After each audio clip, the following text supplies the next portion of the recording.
Hi everybody, and welcome to the first in a small series of videos that I'm going to produce called Behind the Magic Making the Predator Pinball Machine. I'll probably shorten that title, it's a little too many words.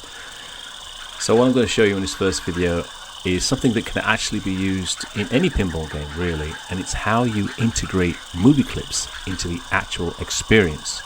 You don't just play movie clips when you hit a switch. There's so much more to it than that. And I'm going to show you how I do it. I don't know how anybody else does it, but this is how I do it, and this is how I get the maximum amount of impact for every clip that I play in my games.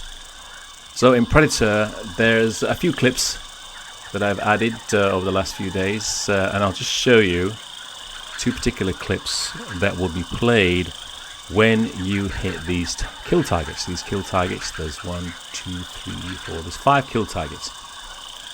Now when those are lit and you make the shot, you get a clip, and I'll just show you what that clip is on the LCD. It's one of two clips that play in a sequence, so you'll either see Pancho take a hit or you'll see Blaine take a hit. Now that's the movie clip. Now there's so much more to that than meets the eye. So first of all, there's the whole sound design thing, which I'm going to go into in a little while.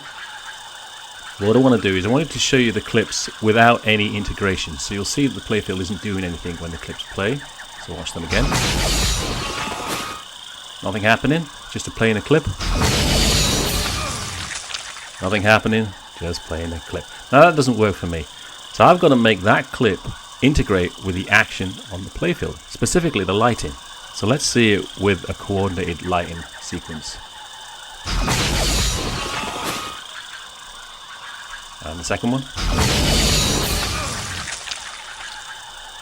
So you see how in those two circumstances I turn all the playfield lights red. There's a red flasher going on there which is timed with the actual impact of the blood, and then there's a flash, all the playfield inserts turn red. So if you see it again and again,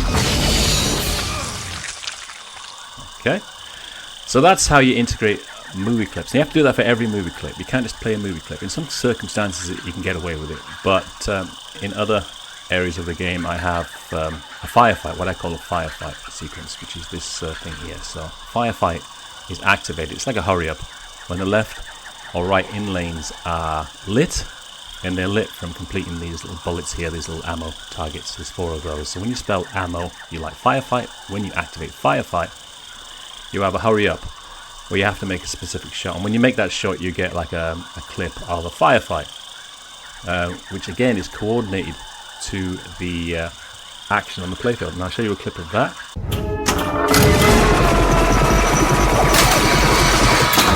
So as you can see, you can't just play a movie clip, you've actually got to bring it into the game itself. And of course, if I had rumble, a feature on this game, I would integrate rumble effects as well, so you have that kind of a 4D effect.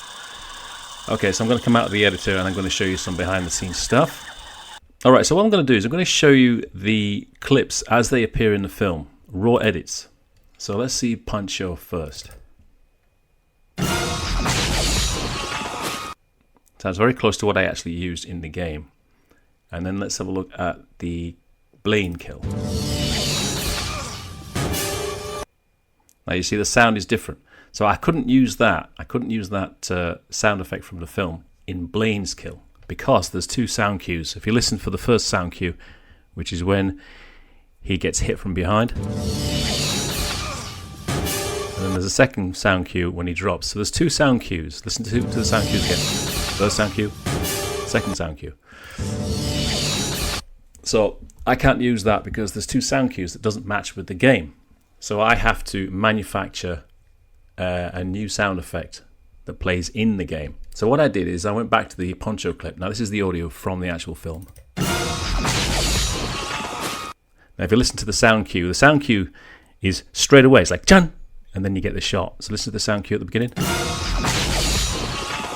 Now that's perfect. So what I did is I went into the Audio City. So this is me creating the effects for the second kill, the Blaine kill.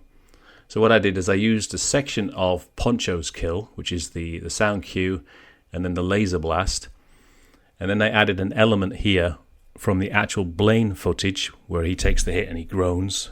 And then I added blood here where he drops down and you see the open area in his chest. I wanted to add a blood sound effect. So this is my addition here.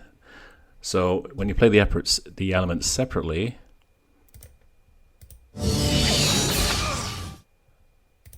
and this is separately, and this is separately.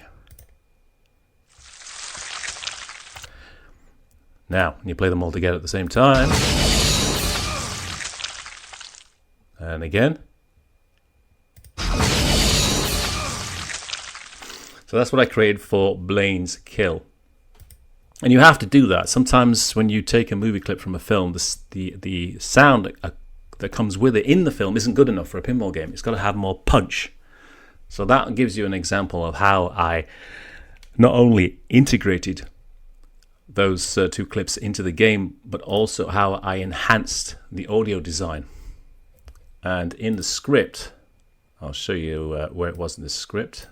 So there's a, like I said, when you hit these kill targets, there's 5 of them, boom, boom, boom, boom.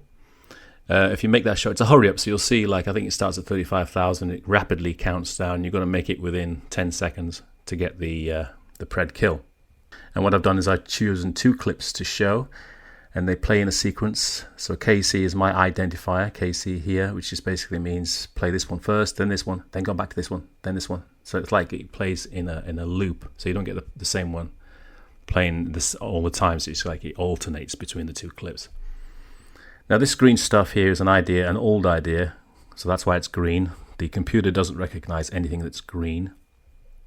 And this is in the game itself, so I've made this green just for the purposes of this demonstration. But what would normally happen is when you get a kill, Schwarzenegger's character would say, "He's killing us one at a time." So that's relevant to the game.